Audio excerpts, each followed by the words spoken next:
My daughter-in-law banished me to the servants' table for arriving late to her lavish birthday gala, all because I stopped to help a stranded woman fix her car. She humiliated me, seating me far from my grandchildren, prioritizing her elite guests. Then the woman from the highway walked in, revealed as a billionaire, and turned the night upside down with a shocking announcement. Before we continue, please subscribe to the channel and let us know where you are listening in the comments. The photo trembled in my weathered hands. Simon and Grace, frozen in last summer's sunlight, their gap-toothed smiles bright against the faded paper. 10 and 8 years old now. When had I last held them? My thumb traced Grace's pigtails. 3 months since Christmas. 3 months since Mabel's voice on the phone. Sorry, Reuben, the kids have that stomach bug going around. Then Seth's Instagram showed them at Aspen, building snowmen in designer jackets. The leather armchair creaked as I shifted, reaching for the cordless phone on the side table. My coffee had gone cold hours ago, lipstick still marking the rim of Martha's favorite mug. I kept using it, kept pretending she might walk through that door, ask why I hadn't called the kids yet. 7:30 on a Monday evening. Seth would be home from his IT job, helping with homework, maybe watching some cartoon with them. I pictured Grace's laugh, Simon's serious face when he concentrated on math problems. My finger hovered over the speed dial. Number 2, right after the house phone, though Martha's number stayed programmed at number 1. Couldn't bring myself to delete it. The phone rang twice. Hello? Seth's voice carried the background chaos of family life. Television chatter, kids arguing about something trivial. Seth, hi son. I cleared my throat, straightened in the chair like he could see me. Listen, what could I get Mabel for her birthday? Silence stretched between us. In the background, Grace's voice rose. Mom, Simon won't let me. Dad, we're not planning anything grand. Seth sounded tired, distracted. Just a small dinner with the closest people. Small dinner, closest people. The words settled in my chest like stones. Right, of course, but maybe something nice? Flowers? I could stop by that boutique on Clark Street. I'll talk to Mabel about it.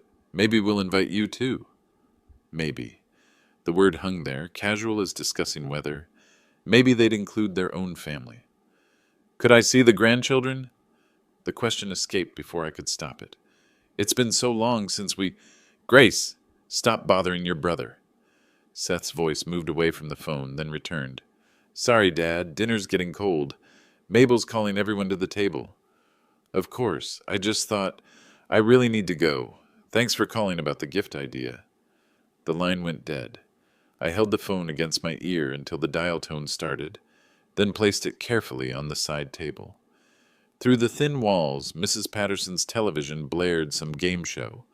Winners celebrating, audience cheering.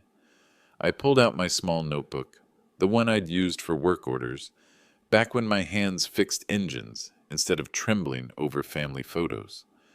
Drew a careful line under yesterday's date, wrote Mabel, birthday Thursday, in block letters. Below that, small dinner, closest people. The calendar on the coffee table showed April 21st, circled in red ink. Thursday the 24th was still blank, waiting. 3 days to figure out how to be worth including. The mantelpiece held more photos. Grace losing her first tooth. Simon's Little League trophy. Both kids helping Martha in her garden. All taken here, in this house, back when Sunday dinners meant something. I closed the photo album, but kept Simon and Grace's picture tucked between the pages of my notebook. Tomorrow I'd think about gifts, about small gestures that might open doors.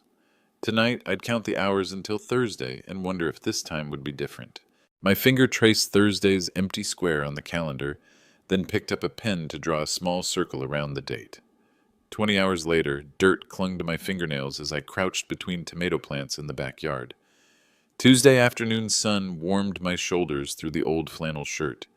The seedlings needed daily attention, something Martha had taught me before the cancer took her voice, then everything else. Looking good, Reuben, Mrs. Patterson called from her kitchen window. I waved, straightened my creaking back, and checked the mailbox for the third time today. Still hoping for birthday gift ideas, maybe a catalog with something appropriate for a 40-year-old businesswoman I barely knew. Empty again, just bills and grocery store flyers. The cordless phone rang from inside the house.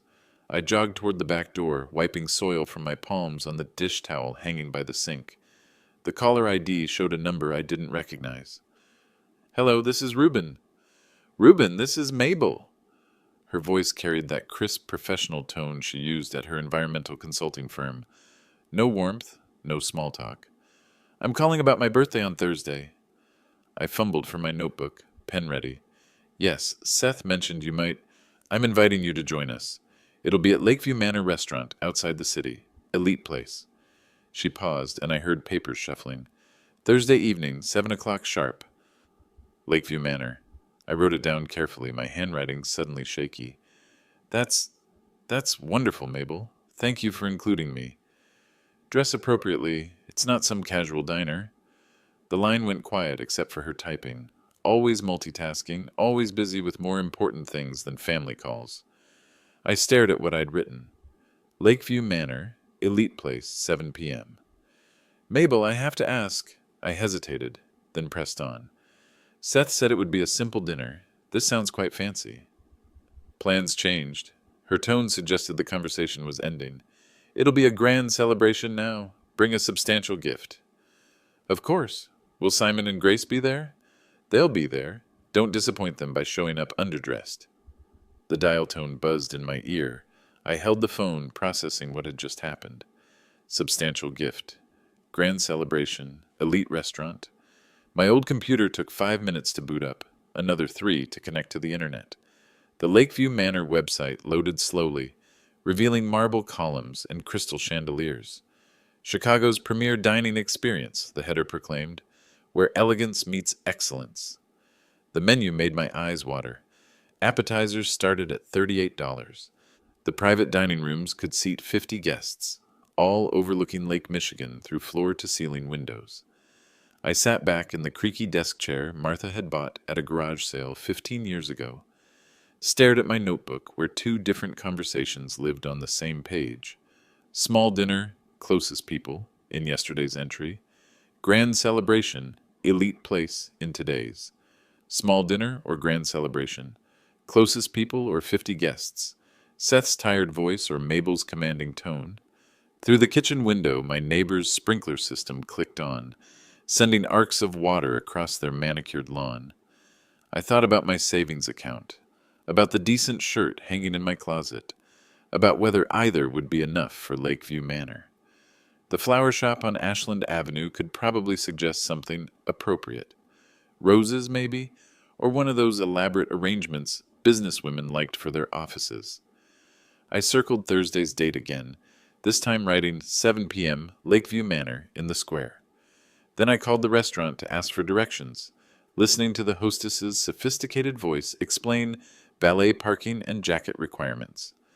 After hanging up, I held the notebook with both hands, staring at the address I'd written in careful block letters. The notebook lay open on my lap as evening shadows crept across the living room. Lakeview Manor's address stared back at me, elegant and expensive. I reached for the photo album on the coffee table, letting it fall open to Grace's school Christmas program from 2 years ago. Her angel costume had been crooked, wings sliding off one shoulder, but her smile could have lit the entire auditorium. I remembered buying a new shirt for that performance, practicing compliments about her singing voice. Then Mabel's call came that December afternoon. "Sorry, Reuben. Venue change. The family section is completely full now. You understand?"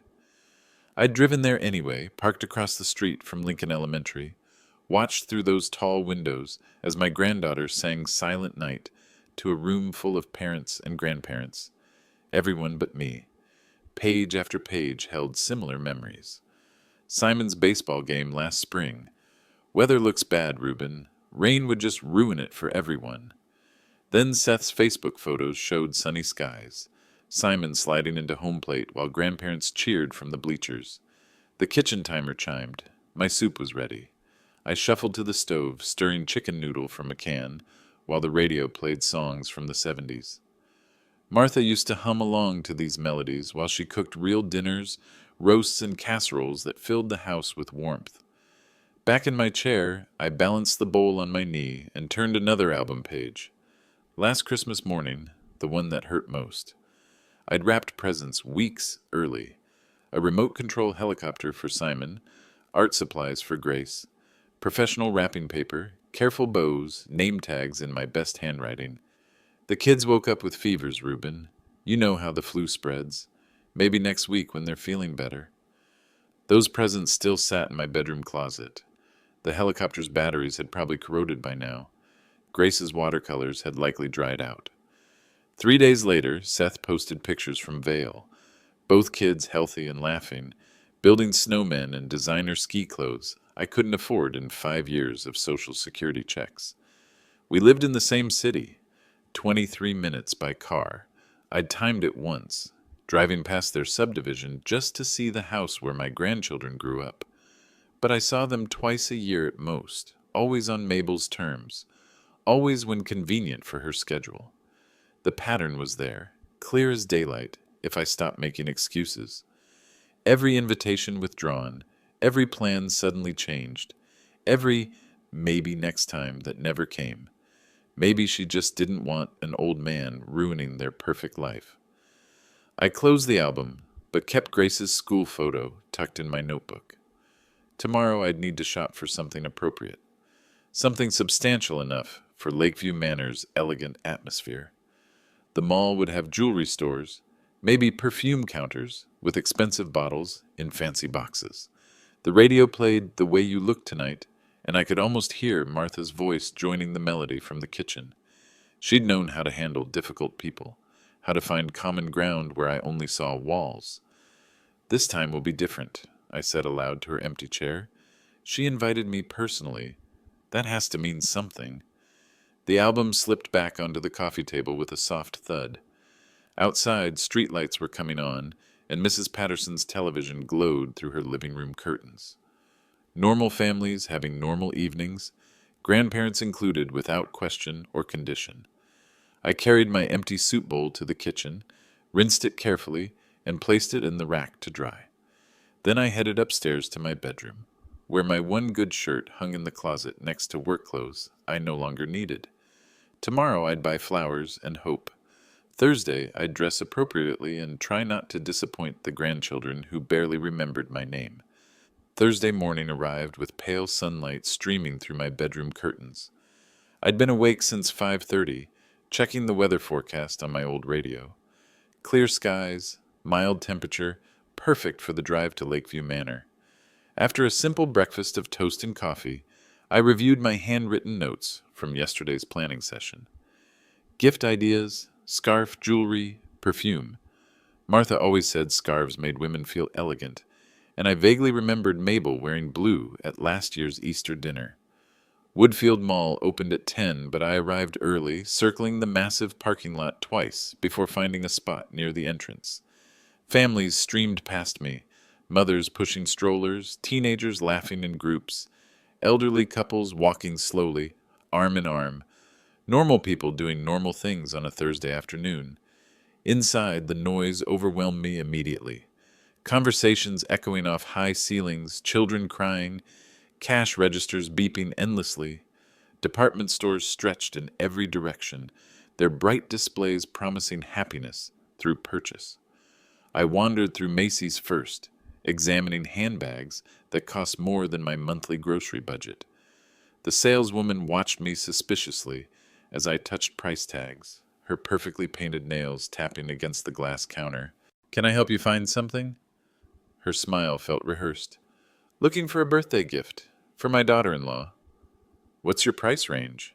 I hesitated, calculating pension checks against restaurant expenses. Something nice, but not too expensive. She directed me toward cheaper accessories, her enthusiasm visibly dimming. I spent 30 minutes examining wallets and costume jewelry, but nothing felt right for someone who shopped at places like Lakeview Manor. The boutique on the second floor looked more promising. Soft lighting, classical music, silk scarves, arranged like artwork on wooden displays. A younger woman approached with genuine warmth in her eyes. This silk scarf is very elegant, sir. She held up a piece in soft blue, the fabric flowing like water between her fingers. It would suit any lady beautifully. The price tag made me wince, but I thought about Grace's angel costume, about Simon's baseball trophy, about missed Christmas mornings and empty Easter dinners. I hope she'll like it. It's for my daughter-in-law's birthday. Would you like special gift wrapping? Yes, please. Make it look nice. I watched her work, folding tissue paper with practiced precision, tying ribbon in perfect bows. The finished package looked expensive, professional, nothing like my amateur attempts at wrapping Christmas gifts that never got opened. Back home, I laid out my navy suit on the bed, checking for stains or loose threads. The pants were slightly short, the jacket a bit loose around the shoulders, but it was clean and pressed. My dress shoes gleamed after 15 minutes of careful polishing. In the bathroom mirror, I practiced what I'd say to the grandchildren. Hi, Simon. How's school going? Grace, you've gotten so tall.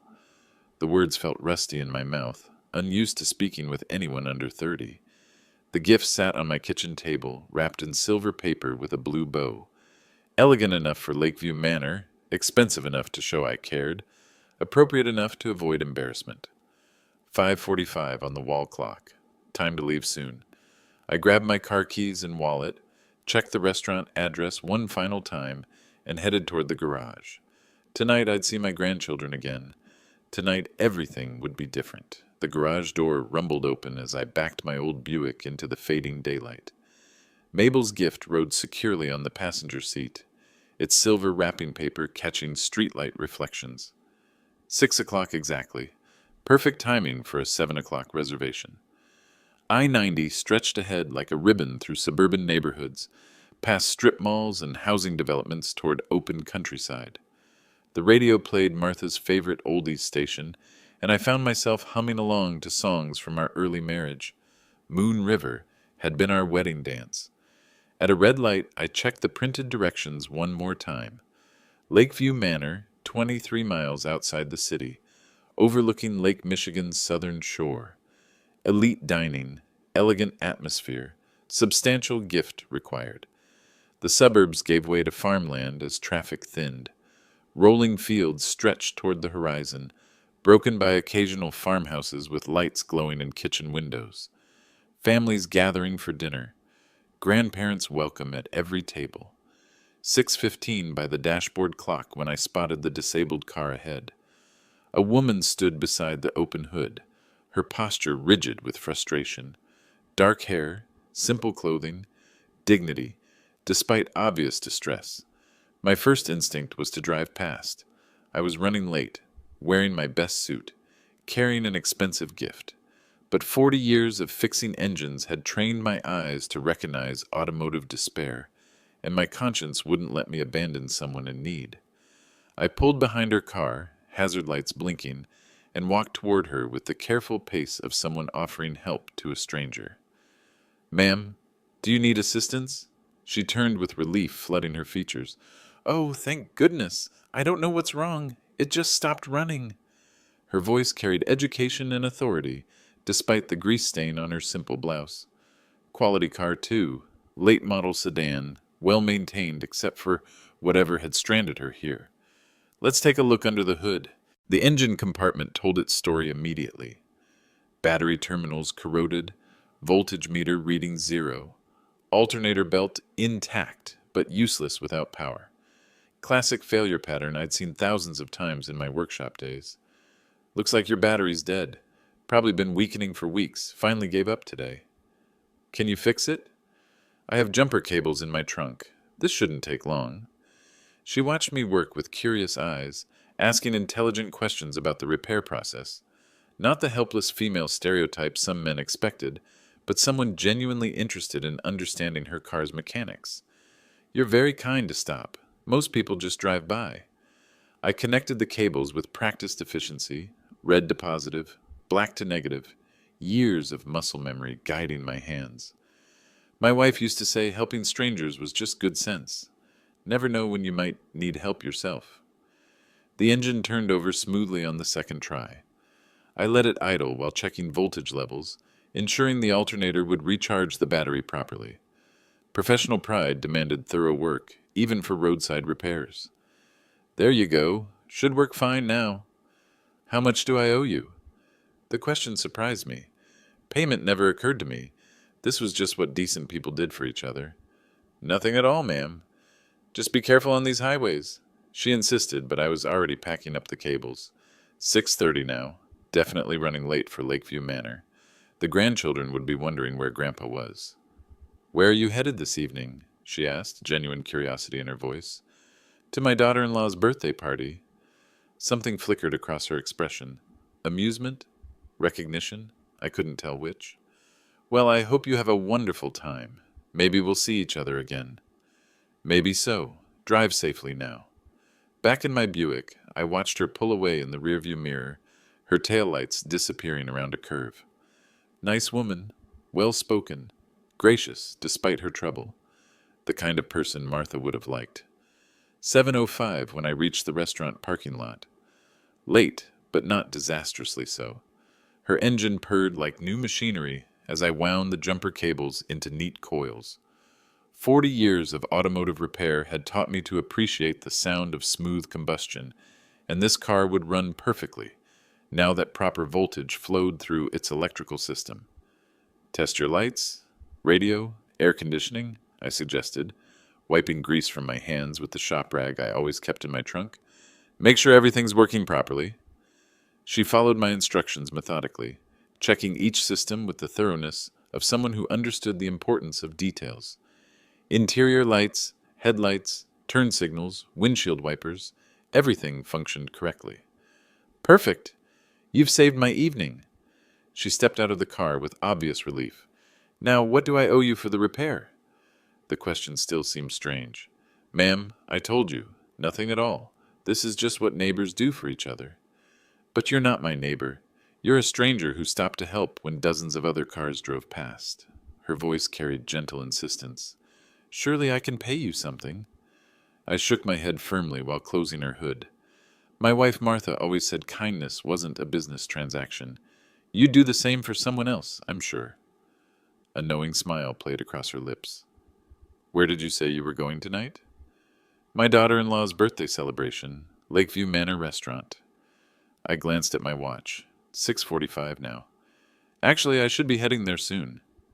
The smile widened, though I couldn't understand why. Lakeview Manor? That's quite an elegant establishment. Yes, it's supposed to be very fancy. Elite dining, my daughter-in-law called it. I straightened my tie self-consciously. I hope my suit's appropriate for their standards. I'm sure you'll fit in perfectly. She walked back toward her car, but paused with her hand on the door handle. You know, it's interesting how life brings people together at exactly the right moment. How do you mean? Oh, just that sometimes strangers meet for reasons that become clear later. Her eyes held an amused sparkle. Maybe we'll see each other again sooner than you think. I chuckled politely. Maybe so, but I doubt it. Chicago's a big city. Smaller than you might imagine. She slid into her driver's seat, rolling down the window. Thank you again for your kindness. Have a wonderful evening with your family. Drive carefully now, and get that battery checked at a service station soon. She waved as I walked back to my Buick, and I watched her taillights disappear around the bend before climbing behind my steering wheel. Nice encounter, the kind that restored faith in human decency. Martha would have approved. 6:55 by the dashboard clock. Definitely late now, but only by a few minutes. I pressed the accelerator harder, eager to reach Lakeview Manor before my absence became noticeable. The woman's parting words echoed in my mind as I drove through the darkness. Maybe we'll see each other again sooner than you think. Odd thing to say to a complete stranger, but some people were naturally optimistic about coincidences. My thoughts returned to the evening ahead, Simon and Grace waiting at an elegant restaurant, probably dressed in their Sunday best. Seth making awkward conversation while Mabel managed every detail of her perfect celebration. Me arriving with an appropriate gift and genuine enthusiasm, determined to be the grandfather they deserved. The GPS announced my destination in half a mile. Lakeview Manor's lights appeared through the trees, warm and welcoming against the dark lake beyond. Valet parking, just as the hostess had mentioned over the phone. I pulled up to the entrance, gifts secure in my hand, ready to give my granddaughter and grandson the birthday celebration their grandmother would have wanted them to remember. Lakeview Manor's entrance doors gleamed like polished mirrors under crystal chandeliers. I checked my appearance one final time in the car's side mirror, smoothed my navy suit jacket, and gripped Mabel's gift with confidence born from Martha's old advice. Walk in like you belong there. Valet attendants in crisp uniforms directed expensive cars, Mercedes, BMW, Lexus models that cost more than my annual pension.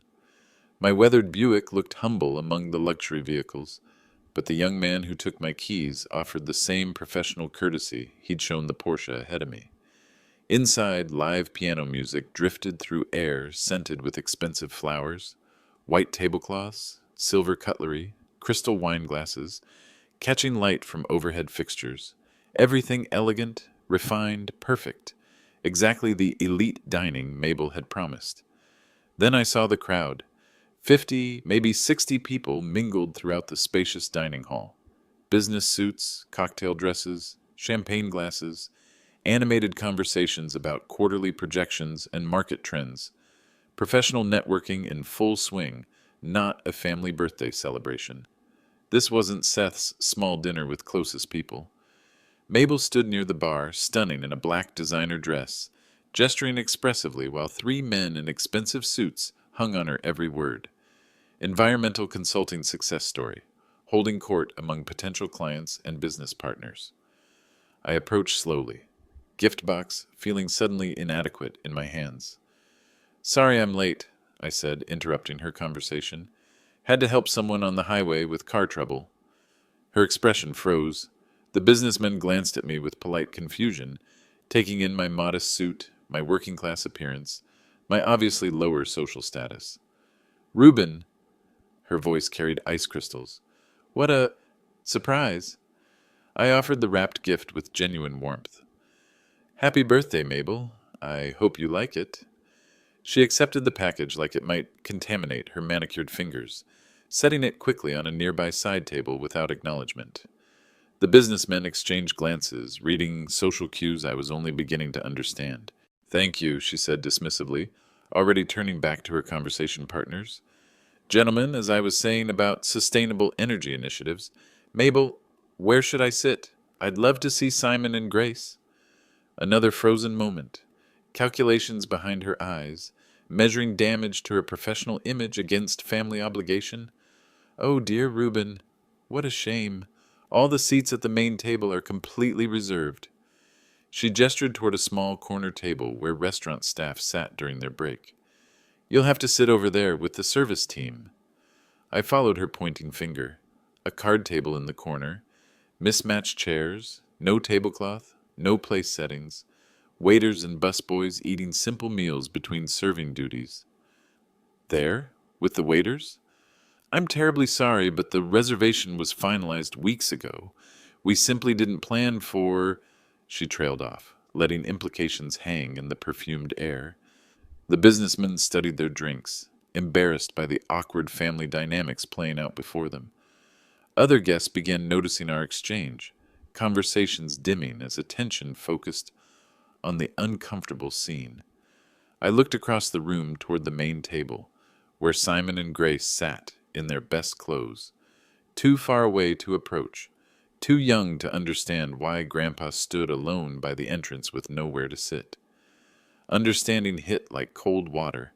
This had been planned, calculated. The invitation, the elite venue, the strategic seating arrangement, all designed to put me in my place. I nodded slowly, dignity intact despite the public humiliation.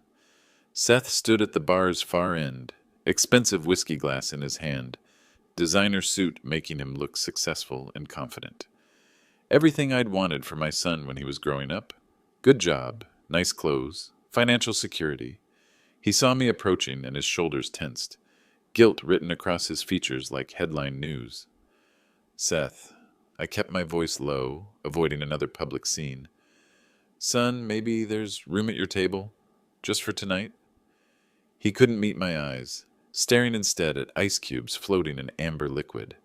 Behind him, crystal bottles lined mirrored shelves, reflecting our awkward confrontation in infinite, diminishing images. Dad, listen. He finally looked up, conflict warring in his expression. The thing is, we booked all the reservations before deciding to invite you. Mabel had the seating chart finalized weeks ago. I'm sitting with the kitchen staff, Seth, at a card table in the corner. It's not that bad. Your children are 50 feet away, and I can't even approach them. My voice stayed level, but each word carried weight. This is your wife's birthday party, and she's treating their grandfather like hired help. Seth's face flushed red, but not with anger. Embarrassment. Shame. The uncomfortable awareness of participating in something fundamentally wrong. Maybe I could ask Mabel to rearrange. Would you? Would you actually ask your wife to treat your father with basic dignity? Silence stretched between us. Piano music continued its elegant melody. Glasses clinked at nearby tables. Conversations flowed around us like water around stones. She's worked really hard on this party, Dad. All her business contacts are here. She's stressed about making good impressions. I understand. 2 words that carried 42 years of disappointment. 2 words that said everything about our relationship, his priorities, his choice between family and social climbing. Seth's relief was visible. He'd expected an argument, demands, emotional manipulation. Instead, I gave him exactly what he wanted, permission to abandon his father without consequences. It's just for tonight, he said weakly. Maybe next time we can... Next time. I nodded, turned away from the bar. Sure, son, next time. Behind me, Seth called out something about understanding, about difficult situations, about hoping I'd enjoy the dinner anyway. Words meant to ease his conscience, not address the fundamental problem. I walked slowly toward the corner table, past elegant guests discussing stock portfolios and vacation homes, past my daughter-in-law holding court among potential business partners, past the main table where Simon and Grace sat in their Sunday best, watching their grandfather's humiliation with confused, sad eyes. The staff table felt like exile.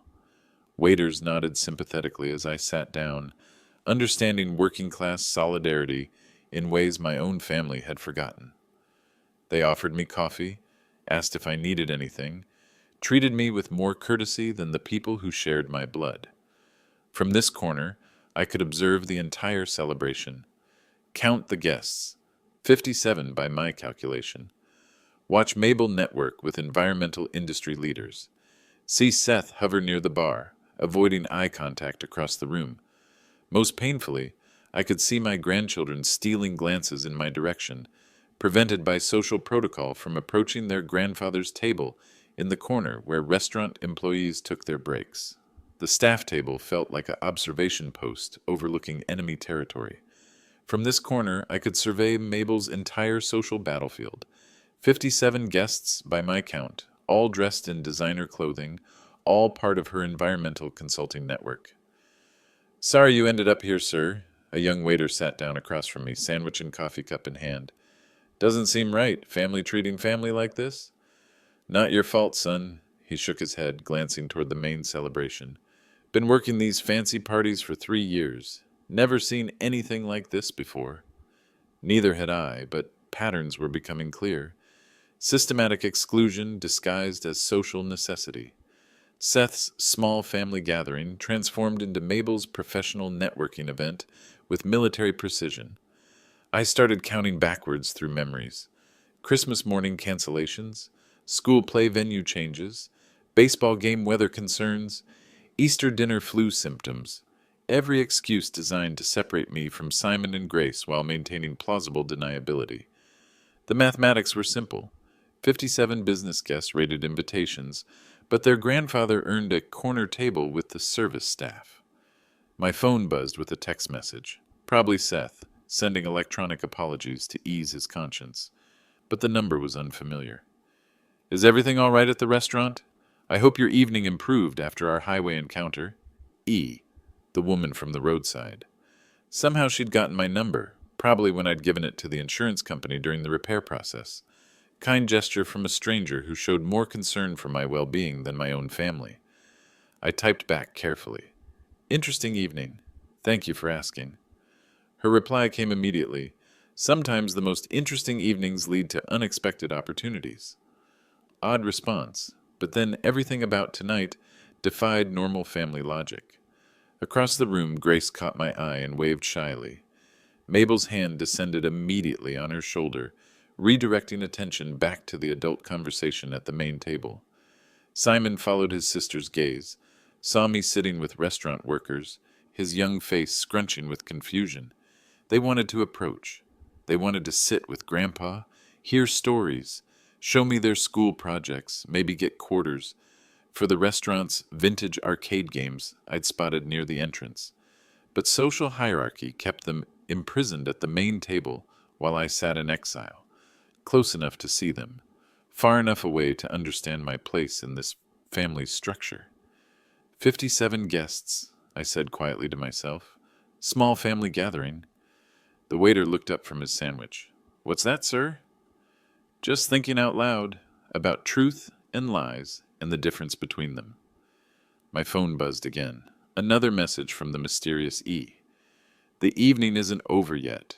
Sometimes the best surprises come last. I studied the text, wondering how a complete stranger could sound so confident about events in my life. But then nothing about tonight followed predictable patterns. From across the room, restaurant doors opened with a flourish. A new arrival stepped inside, elegant woman with an entourage that commanded immediate attention from the Maitre d' and valet staff. I looked up from my phone, squinting through the dim restaurant lighting to identify this latest guest at Mabel's networking extravaganza. Double doors swept open like theater curtains revealing the evening's final act. Conversations stopped mid-sentence. Silverware paused halfway to mouths.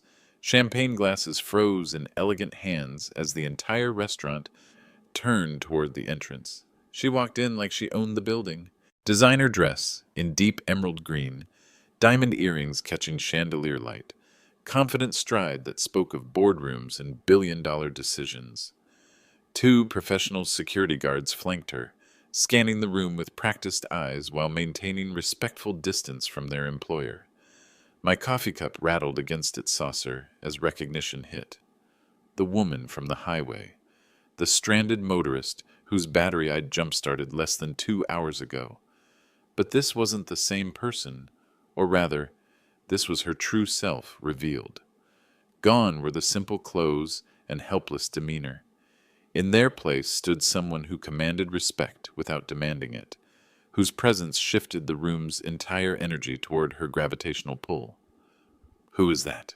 whispered guests at nearby tables. "Must be someone important," came the hushed replies. Across the room, Mabel's face went pale, then flushed red, then settled into the forced smile she wore during difficult business negotiations. She abandoned her conversation partners immediately, rushing toward the entrance with obvious desperation. "Ms. Howard! What an unexpected pleasure!" Mabel's voice carried across the dining hall, pitched higher than usual with nervous energy. Howard. The name meant nothing to me, but it clearly meant everything to everyone else in the room. The elegant woman, Ms. Howard, smiled politely but distantly at Mabel's approach. Professional courtesy without warmth, the kind of interaction that happened between business associates rather than friends. "Good evening, Mabel. I was in the neighborhood and thought I'd stop by." Her eyes swept the room systematically, taking in the elaborate decorations, the expensive wine, the networking conversations, continuing in whispered tones. Then her gaze found me sitting at the staff table in the corner, and her smile became genuine for the first time since entering. "I told you we might see each other again," she said, directing her words toward my corner, despite Mabel's attempts to monopolize her attention. Guests followed her line of sight, suddenly noticing the old man sitting with restaurant workers, trying to understand why this obviously important woman was acknowledging someone at the service table. Mabel's confusion was visible from across the room. Her eyes darted between Ms. Howard and me, trying to calculate connections that didn't compute in her social mathematics. "I believe we have business to discuss," Ms. Howard said to Mabel, but her feet were already moving in my direction. The crowd parted like water, creating a clear path from entrance to corner table. Professional deference guided their movements. Whoever this woman was, she commanded respect from people who weren't easily impressed. Mabel trailed behind, her networking event transformed into something she couldn't control or predict. The careful seating arrangements, the strategic guest list, the calculated social dynamics, all disrupted by an arrival that changed every equation in the room. Ms. Howard approached my table with purposeful steps, her security detail maintaining professional distance while the entire restaurant watched this unprecedented breach of social hierarchy. "Mind if I sit?" Ms. Howard gestured toward the empty chair beside me, completely ignoring the distinction between staff table and main celebration that had defined my entire evening. The young waiter scrambled to his feet, offering his chair with obvious awe. "Please, ma'am, take mine." "That's very kind. Thank you." She settled gracefully beside me, designer dress looking perfectly natural next to the simple metal chair. Much more comfortable than those formal tables anyway. Mabel arrived breathless, her networking smile stretched tight across her face. "Ms. Howard, surely you'd prefer to sit at the main table. I can arrange— Actually, I'm quite curious about the seating arrangements here." Ms. Howard's voice carried gentle authority that brooked no argument. "Why is Mr. Gray sitting with the restaurant staff?" The question hung in the air like an accusation wrapped in silk. Guests at nearby tables leaned closer, sensing drama more interesting than quarterly profit discussions. "Well, you see—" Mabel's laugh sounded forced, artificial. "It's a family matter. Space limitations, last-minute reservations." "Family matter?" Ms. Howard turned toward me with genuine interest. "You're related to tonight's hostess?" "She's my daughter-in-law," I said quietly. "It's her 40th birthday celebration." "And you're celebrating it at the staff table?"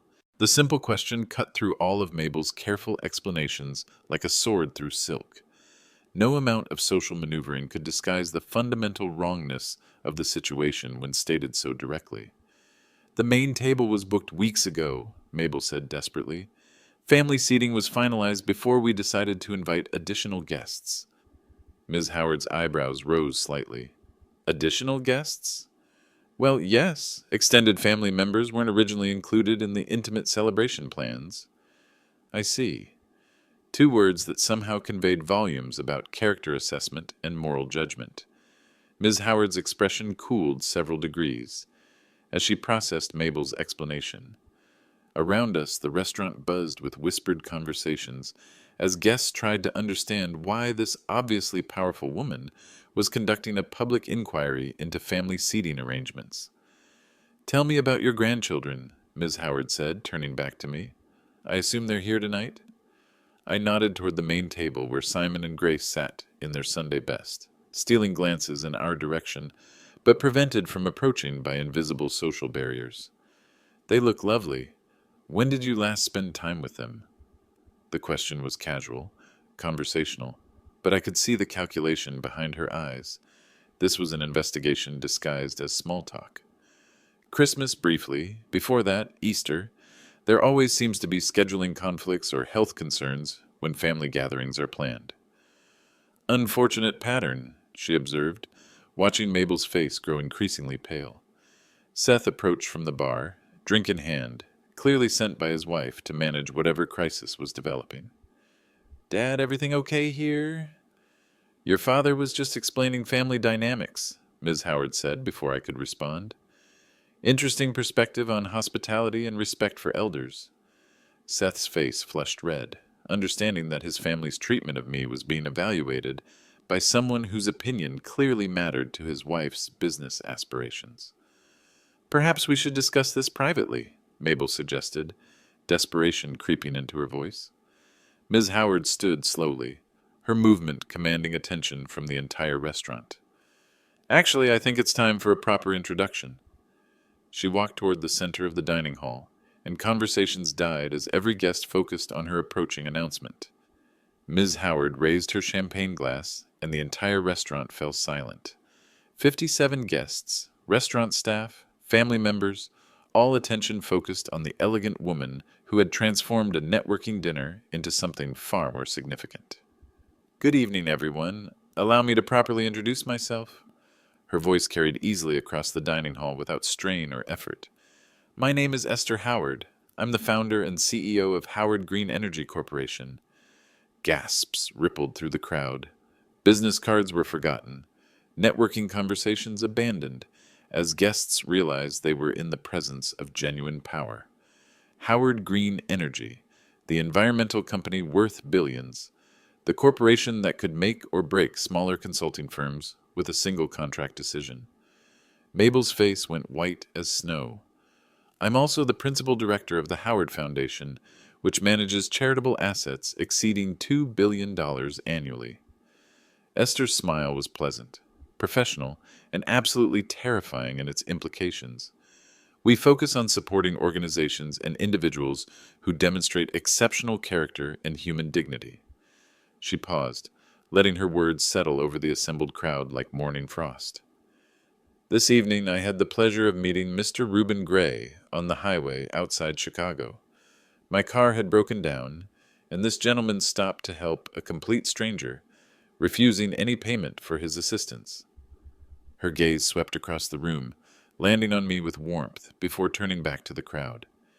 He told me he was attending his daughter-in-law's birthday celebration at this very restaurant. The silence was deafening. Imagine my surprise when I discovered that this same man, who showed such kindness to a stranger in distress, was seated at a corner table with restaurant staff, separated from his own grandchildren at what was supposed to be a family celebration. Mabel swayed slightly, gripping a nearby chair for support. In my business dealings, I've learned that character matters more than profit margins. How people treat others when they think no one important is watching reveals their true nature. Esther's voice remained conversational, but each word fell like a hammer blow. Unfortunately, what I've witnessed tonight regarding the treatment of Mr. Gray demonstrates a fundamental lack of the values my foundation supports. Guests exchanged glances, understanding that careers were being made or destroyed in real time. Therefore, I'm announcing that Howard Green Energy will not be pursuing any business relationships with Gray Environmental Consulting. Character and human decency are non-negotiable requirements in our partnerships. Mabel's networking empire collapsed in a single sentence. 2 years of business development, dozens of potential contracts, millions in projected revenue, all dissolved because she couldn't show basic respect to an elderly family member. However, Esther continued, her voice warming considerably, I'm pleased to announce that Mr. Reuben Gray has accepted my invitation to join the Howard Foundation's board of directors. His demonstrated character and natural dignity make him exactly the kind of person we need, guiding our charitable initiatives. The restaurant erupted in murmurs of amazement. Seth dropped his whiskey glass, the sound of shattering crystal punctuating the moment of complete reversal. From my corner table, I watched my granddaughter's confused smile, my grandson's wide eyes, my son's face cycling through shame and recognition of catastrophic error. Esther Howard raised her glass one final time. To Mr. Gray, proof that kindness to strangers creates the most unexpected opportunities, and that dignity always finds its proper reward. Justice, served elegant and complete. If you liked this story, please like this video, subscribe to the channel, and share your impressions of this story in the comments. To listen to the next story, click on the box on the left. Thank you for watching.